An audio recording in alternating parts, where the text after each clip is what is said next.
전쟁이 터졌습니다. 그런데 대한민국 주식이 올랐습니다. 잠깐만요. 중동에서 미사일이 날아다니고 두바이 7성급 호텔에 불이 붙고 세계 1위 두바이 공항이 완전히 닫혔는데 대한민국 방산기업 주가가 단 한 주 만에 50% 폭등했습니다. 그리고 이 영상이 올라가는 지금 이 순간 천궁 2 미사일 추가 물량이 아랍에미리트로 실제로 배송되고 있습니다. 이게 어떻게 된 일인지 지금부터 말씀드리겠습니다. 이거 보고도 가만히 계실 수 있겠습니까?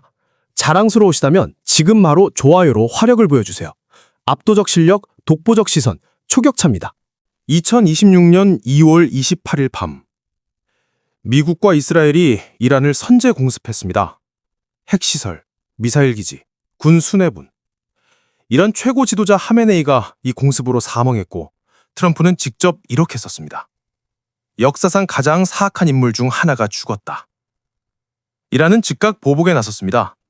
그런데 이란이 이스라엘만 친 게 아니었습니다. 미군 기지가 있는 나라는 전부 다 쳤습니다. 아랍에미리트, 카타르, 바레인, 쿠웨이트, 사우디. 중동 전체가 한꺼번에 불이 붙은 겁니다. 잠깐, 지금 이 전쟁이 어디까지 왔는지부터 보겠습니다. 개전 8일째인 오늘, 미군은 이란에서 3,000곳을 타격했다고 발표했습니다. 이란 군함만 43척을 격침 또는 훼손했고 백악관은 이렇게 선언했습니다. 앞으로 4주에서 6주간 군사작전이 지속될 것이다. 끝날 기미가 없습니다. 그런데 어제 잠깐 이런 뉴스가 나왔습니다. 이란 대통령이 걸프 국가들에 사과하고 공격을 중단하겠다고 했다는 겁니다. 전 세계가 숨을 죽였습니다. 그런데 불과 몇 시간 뒤 이란이 입장을 번복하고 공격을 재개했습니다. 이게 지금 중동의 현실입니다. 두바이에서 무슨 일이 있었는지 들어보셨습니까? 두바이에 체류 중이던 한국인 유튜버 자두두 씨. 생방송 도중 갑자기 카메라가 흔들렸습니다. 엄청난 굉음. 그는 창밖을 보더니 이렇게 외쳤습니다. 우리 집에 미사일! 이란의 샤히드 드론이 팜 주메이라 페어먼트 호텔에 박혀서 불이 붙었고 부르지 할리파 근처에서 연기가 피어올랐습니다. 세계에서 하루 여객이 가장 많은 두바이 국제공항. 드론 공격으로 직원 4명이 다치고 완전 폐쇄. 발이 묶인 사람이 2만 명. 대한항공 비행기는 회항했습니다. 중동의 안전지대라고 불리던 두바이가 전장 한복판이 된 겁니다. 그런데 그 순간 두바이 하늘에서 아인 두바이 대관람차 바로 옆에서 하얀 선광이 연달아 터졌습니다. 공포에 떨던 시민들 사이에서 일제히 환호성이 터져나왔습니다. 날아오는 미사일이 하늘에서 그냥 사라진 겁니다. 이란이 아랍에미리트를 향해 발사한 게 탄도미사일 174발, 드론 689기, 순항미사일 8기입니다. 합치면 거의 1000발 가까이 됩니다. 그 중에서 아랍에미리트가 막아낸 게 탄도미사일 161발, 드론 645기, 요격률 90% 이상. 전쟁 역사상 이런 수치가 나온 적이 없습니다. 그런데 외신들도 군사 전문가들도 가장 놀란 것은 요격률 숫자가 아니었습니다. 이 방어망 안에 한국산 무기가 들어가 있었다는 사실이었습니다. 천궁 2. 아마 모르시는 분이 훨씬 많을 겁니다. 뉴스에서 잘 안 나왔거든요. 그래서 제가 오늘 이걸 말씀드리는 겁니다. 천궁 2는 대한민국이 북한 미사일을 막으려고 20년 넘게 갈고 닦은 중거리 지대공 방어책입니다. 아랍에미리트는 2022년에 이 무기를 4조 1천억 원어치 사갔습니다. 당시 한국 방산 역사상 단일 계약 최대 규모였습니다. 근데 그때 솔직히 전 세계가 좀 신기하게 봤습니다. 한국 무기를 미국 패트리엇 놔두고 굳이? 그 의문이 이번에 완전히 사라졌습니다. 국회 국방위원회 유용환 의원이 정통한 소식통을 통해 직접 확인한 수치입니다. 아랍에미리트에 배치된 천궁이 2개 포대, 이번 교전에서 60여 발 발사, 명중률 96%. 96%. 여기서 잠깐, 이게 얼마나 대단한 건지 감이 안 오실 수 있습니다. 미국의 패트리엇 미사일, 수십 년간 중동 전장에서 운영한 세계 최고 브랜드입니다. 그 패트리엇이 실전에서 96% 명중률을 달성하기 어렵다고 군사 전문가들이 평가합니다. 한국이 그걸 찍은 겁니다. 첫 실전에서. LIG 넥선 개발진들이 이 소식 들었을 때 어땠을지 저는 상상이 안 됩니다. 20년입니다. 20년. 그런데 여기서 소름 돋는 반전 하나 짚고 가겠습니다. 천궁 2가 96%를 찍는 동안 정작 이 전쟁의 주인공인 미국은 심각한 고민에 빠져 있었습니다. 바로 미사일 수확입니다. 미국 국무장관 루비오가 직접 인정한 숫자를 보십시오. 이란은 한 달에 미사일 100발 이상을 생산합니다. 반면 미국이 생산할 수 있는 요격 미사일은 한 달에 6발에서 7발에 불과합니다. 이게 현재 세계 최강 미국의 현실입니다.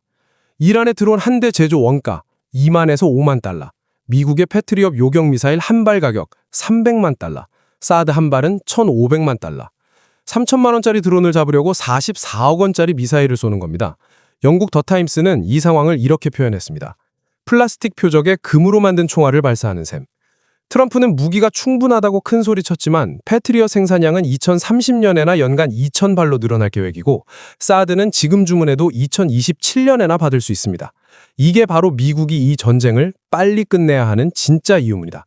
그리고 이 순간 미국이 눈을 돌린 곳이 어디였을까요? 여기서 외신들이 잘 다루지 않는 이 구도를 보십시오. 미국은 지금 요격 미사일이 부족합니다. 그런데 한국은 96% 명중률의 요격 미사일을 실전에서 방금 증명했습니다. 게다가 천궁2의 가격은 패트리엇의 절반 수준, 생산 속도는 비교가 안 될 만큼 빠릅니다. 아랍에미리트가 한국에 애원하는 게 우연이 아닌 겁니다. 그런데 여기서 제가 여러분한테 진짜 하고 싶은 말이 있습니다. 이 무기가 왜 이렇게 잘 만들어졌는지 아십니까? 북한 때문입니다. 냉전이 끝나고 미국도 유럽도 다들 방산 예산을 줄였습니다. 전쟁이 없는데 왜 무기를 만드냐고. 근데 한국은 못 줄였습니다. 왜냐면 북한이 안 사라졌으니까요. 북한이 탄도미사일 쏠 때마다 우리 엔지니어들은 그 데이터를 받아서 천궁2를 조금씩 더 정밀하게 다듬었습니다. 그게 20년이 쌓인 겁니다. 분단의 비극이 세계 최고 수준의 방공 기술을 만든 겁니다. 이 아이러니, 여러분은 어떻게 느끼십니까? 자, 이제 돈 얘기해 보겠습니다. 천궁2 실전 명중률 뉴스가 나온 직후 주식시장에서 무슨 일이 있었는지 보십시오.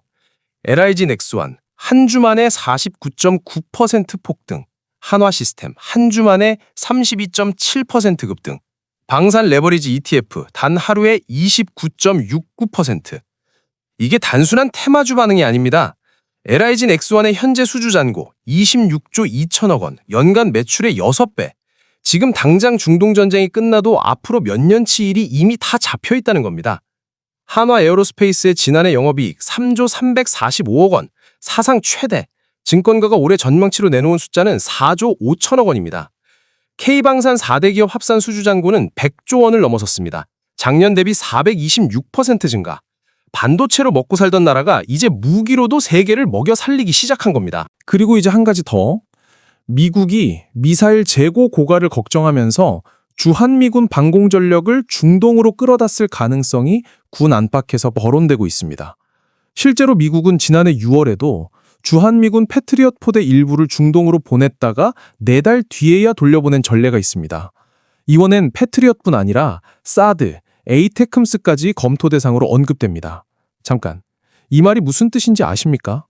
중동 전쟁이 길어질수록 한반도 방공망에 구멍이 뚫릴 수 있다는 겁니다.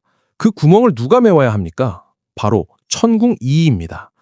우리가 북한을 막으려고 만든 무기가 중동 하늘을 지키고 동시에 우리 하늘도 지켜야 하는 상황이 지금 만들어지고 있는 겁니다. 근데 저는 여기서 불편한 질문을 하나 해야겠습니다. 아랍에미리트가 명중률 96% 뉴스를 확인하자마자 한국 정부에 긴급 전화를 했습니다. 계약서에 있는 납기보다 포대를 빨리 보내달라고. 우리 정부가 어렵다고 하자 그럼 요격 미사일이라도 먼저 보내달라고. 그리고 결국 한국 정부는 결정을 내렸습니다. 천궁2 요격 미사일 추가 물량을 3월 8일에서 9일 사이 아랍에미리트에 배송하기로. 이 영상이 올라가는 지금 그 미사일이 실제로 이동 중입니다. 전쟁이 터진 순간 중동의 석유부호 국가가 한국에 애원하고 한국이 응답하고 있는 겁니다. 누군가는 이렇게 말합니다. 전쟁으로 돈 버는 거 아니냐고. 방산이 결국 전쟁 장사 아니냐고. 근데 저는 이렇게 생각합니다. 우리가 이 무기를 팔지 않았다면 두바이는 어떻게 됐을까요? 날아오는 미사일을 아무것도 못 맞고 그냥 맞았을 겁니다. 기름 한 방울 안 나는 나라가 안보를 수출해서 사람을 살리고 그 대가로 국가 경쟁력을 키우는 것. 이게 2026년 대한민국이 세계와 거래하는 방식입니다. 마지막으로 한 가지. 백악관은 이 전쟁이 앞으로 최대 6주 더 이어질 것이라고 했습니다.